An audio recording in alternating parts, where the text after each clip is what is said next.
Systems are there to help you decrease your stress, not add stress. Let me say that again.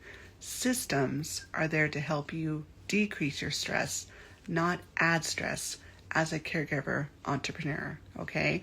And it is so important that you think about how you can make little shortcuts, if you will. That's what we're going for here. As a caregiver entrepreneur, I want you thinking about how you can create systems in your life that are sustainable, that are helpful, and that actually help you get more done and help keep your stress to a low roar. Because here's the thing, stress does not help you as a caregiver or as a business owner. Why? Because when you're stressed, it impacts your health.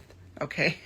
For me, I have IBS. It manifests physically. Some people, it might be a panic attack. Some people, it just might be anger outbursts. And that decreases your productivity as a whole, as a mom, as a wife, as a partner, as a business owner, as a caregiver, right? Our families are depending on us. Our clients are depending on us. So how can we step up our game to make sure that they get what they need every day? And how can we take care of ourselves? Because I want you guys thinking of systems also as a form of self-care, because it again is there to keep your stress level down. So it's a form of self-care, right? So you can keep going. So you show up for your family, you show up for your clients better. So let's break this down. How can that help you do that? Let's think about the caregiving side. Okay. If your loved one, be it a spouse, aging parent, or a child, if you had to call 911 right now, would you have at your fingertips some basic health information that you need for their care to be able to give the medical team, the EMTs, the doctors at the hospital, or staff at an urgent care facility a leg up on knowing what is going on? So I'm thinking medical history. So what medical history do they have? Do they have a history of diabetes, heart attack, stroke, all kind of the general ones that are vomited onto that big form that you fill out whenever you go to the doctor? Or do they, with their current health and chronic illnesses, when were they diagnosed? Who are the current doctors they see? So contact information for all them. Do they have any allergies, either to food or medications? Because everything is so intertwined these days, guys, you just never know. So it's good to list those out. What are their what's their pain level like? All these little details are very valuable information that help the medical team in an emergency know what's going on. And think about it as you, as the caregiver, who also probably is a parent, right? Or also has a spouse, whoever you're caring for, whichever generation you're caring for, there's someone else that you need to think about. So when you're stressed out, overwhelmed, and panicking, it certainly doesn't help your other family members by being stressed and overwhelmed. If you have a system, if you have like a little packet, be it in a Google Doc, or even just a notebook, or a paper document that you've printed out and tucked away like in a folder or a binder, it makes it so much easier because all this stuff is already ready to go. And if something happens, you can just hand the document or print out the document after you've called 911 or as you're calling 911. So you have the information you need to hand off to the medical team. So that's the caregiving side. On the business side, what can you do to make things easier for yourself? Because think about it. We write a lot of content. We have the back end of our business. So automation with, email funnels, your your email list, ideas even for like other future projects, keeping track of collaborations and projects that you're doing with other collaborators. There's so much that you have to think about, right? And probably just writing it all down doesn't always help. It can, but I want you thinking about a system that you could leverage digitally. Okay, digital systems are a godsend. I know for me, in terms of my schedule, that's why I love Google Calendar, because I can have multiple calendars. I can color code, so when I'm glancing at it, boom, I know exactly which is which. So I know red is for like business, or purple is like for another, for like maybe is like for my school schedule, for my daughter. Gray would be like for like other appointments that are not necessarily medical related. And then like say green is for like tasks for like my business or even personal stuff I need to get done for that day. And the cool thing about again, automation. So thinking about that, I love with Google Calendar, you can set reoccurring. So it repeats how many times you want that event or task to show up on your calendar. You can also just set custom alerts. I prefer to just do a simple 24 hours in advance notification. And I keep my phone on mute because I never know when my husband or daughter is going to be napping, but it still shows up on my phone. So that works enough for me, and I can access it both on my desktop and my phone. So it's a resource that is both friendly for my computer, but it's also mobile friendly on the go, because let's face it, as caregivers and entrepreneurs, things happen when we least expect it. So just being able to go, oh, okay, I have that, or I need to make that change, I can just go into Google Calendar and change my schedule, and it's there, and the alert is there, so I won't forget.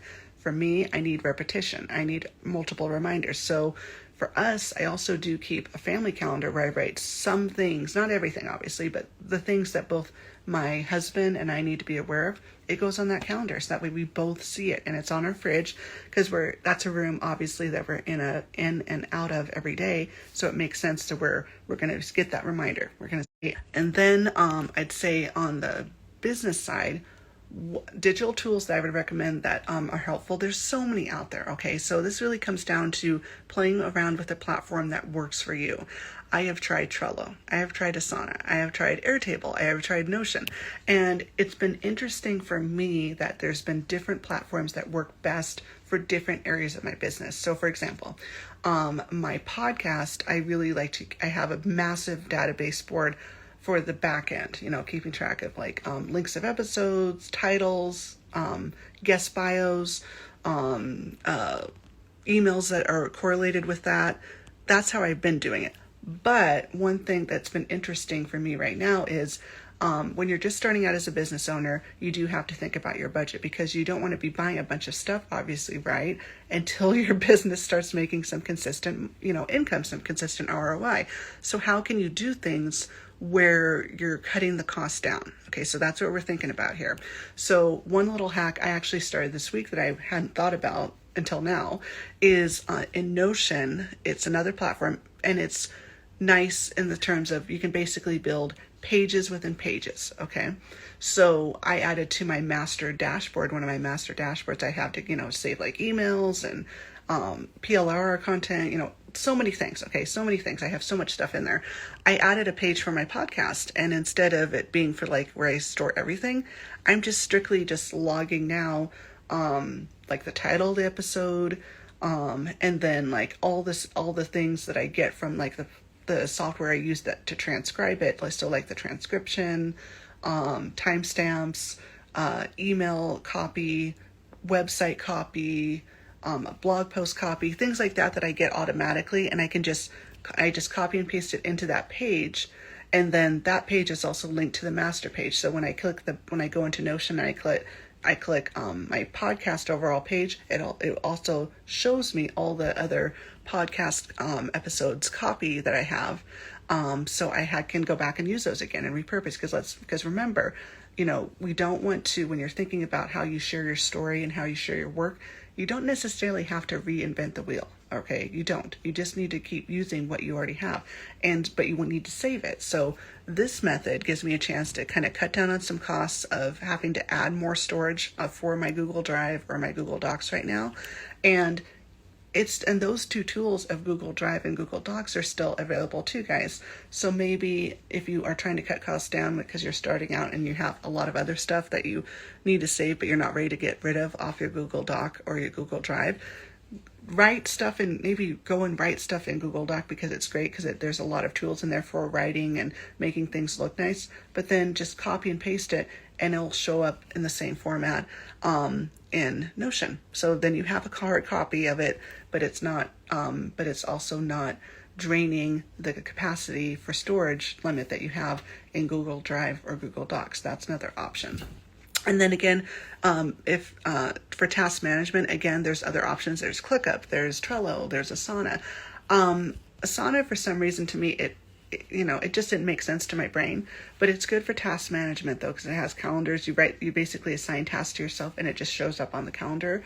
And with all these platforms, whichever one you choose, there's free templates. So if you're not sure how to play around with the platform, you can just start with a free template and then go in and edit it and make the layout to what you need to keep track. So for most of my templates that I use, for example, in Notion, I like to see things in either board or calendar view, and I can move things around, and I basically just have stuff for content, for emails, login credentials, because let's face it, as business owners or even personal with bills or something.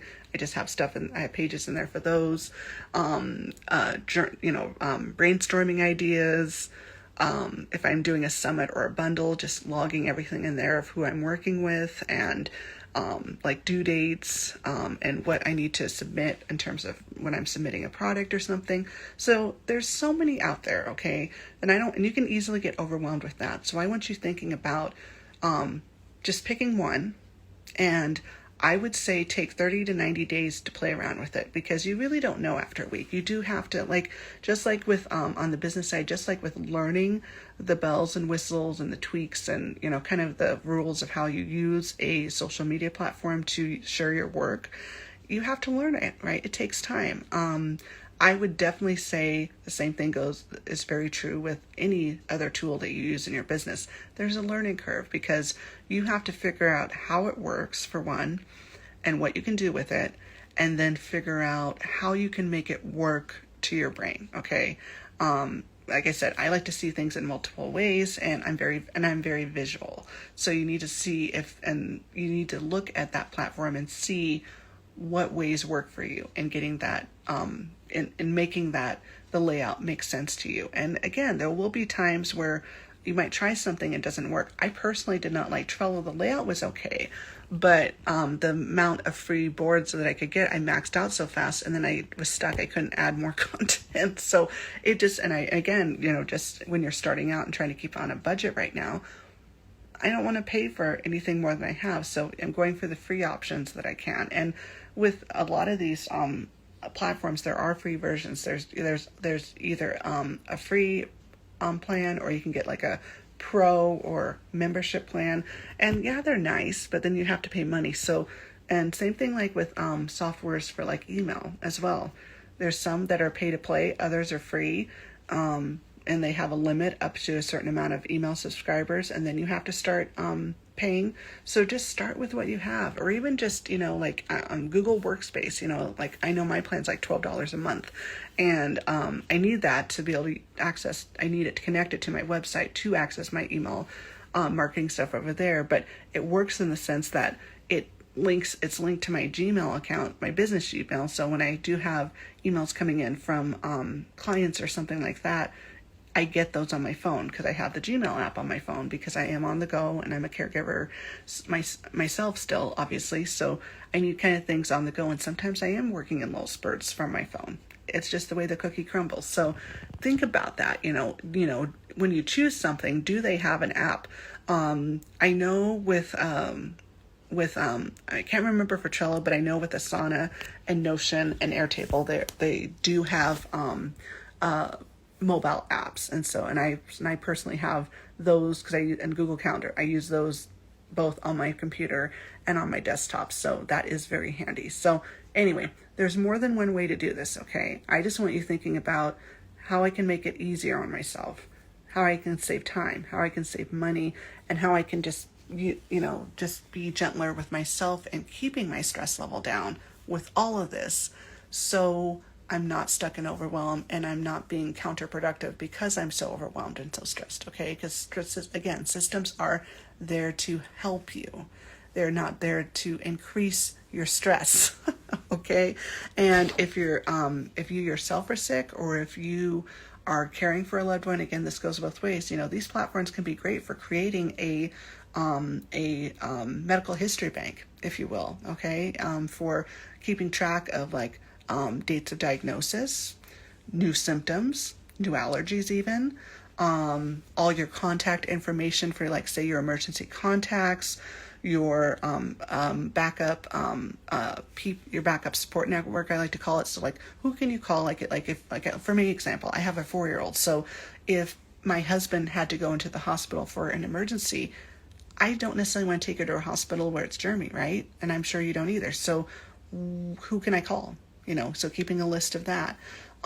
Maybe you have other people, maybe you have just other estate stuff that you might want to keep track of. I just went through losing my dad. So keeping track of all the numbers for people on the legal side, right? That could be another thing you can store for estate planning, or even linking, if it's digital, copies of the will, power of attorney, last living will and testament, all their login credentials for all their bills. So if you need, when they pass, you can hit the floor running, right, with knowing how to get in online to access their bills and pick up and take over that responsibility. So there's a lot of things you can do, right? Like we talked about, there's a lot of different things that you can do to integrate and bring systems into your life on the personal side, on the caregiving side, and on the self-care side. And even for self-care, maybe it's something as simple as just having a tracker to keep track of your progress if you have goals. Like if you're trying to drink a certain amount of water a day, if you're trying to get if you're out of shape and you're even just trying to start. One thing I've been doing throughout this year is just 15 minutes, just trying to get 15 minutes of exercise in a day, even if it's just a walk, because that's something, right? And something is better than nothing, and clarity creates action, and it's just about progress over perfection. And it's also about another quote that I know has helped me too, is that it's a marathon. Both being an entrepreneur and a caregiver, it's a marathon. And so you obviously shouldn't try to sprint the whole race, right? You'll just burn out and tap out, right? And that's why systems are so helpful, is because it helps you not tap out and burn out. It helps you keep going, chip away, one day at a time. And it really also boils down to compassion. We're going to have good days. We're going to have bad days. And there is nothing wrong with that. Okay. All right. So I hope this video was helpful. If you have any questions, definitely send me an email or leave a comment below. And I look forward to seeing you in my next live. And on the third video that I have coming out probably on Monday, I will be talking about how we can use systems to, I'm sorry, I gotta look at my note because I'm keeping track, for self-care. So that's the other one that we haven't talked about yet. So we will be tackling self-care probably on Monday. All right, guys, take care. Bye.